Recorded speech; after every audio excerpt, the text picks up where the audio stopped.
पंजाब ने आवाम की मुश्किलात को मद्देनजर रखते हुए नई और पुरानी आबादियों में नई सीवरेज लाइन के लिए 100 मिलियन रुपए की ग्रांट जारी की है, जिससे बारिश और सीवरेज का पानी शहर में जमा नहीं हो सकेगा। यह सीवरेज लाइन न्यू सब्जी मंडी चौक, ब्लॉक नंबर 9, स्टेडियम रोड से होती हुई फुटबॉल चौक, गर्ल्स कॉलेज चौक, RCA चौक, जहानिया रेलवे फाटक, हड्डी गोदाम से अजीम टाउन तक बिछाई जाएगी। जबकि न्यू सब्जी मंडी तक 20,000 फुट लंबी सीवरेज लाइन से गंदा पानी नए सीवरेज पाउंड में डाला जाएगा, जिससे शहरियों का देरीना मुतालबा पूरा हो जाएगा।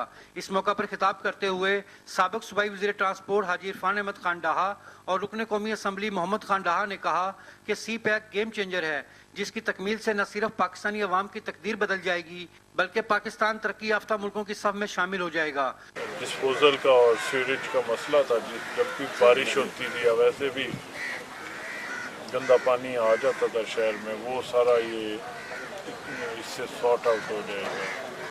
कैमरामैन टीम के साथ मलक बाबर हुसैन, पाक न्यूज़, खानेवाल।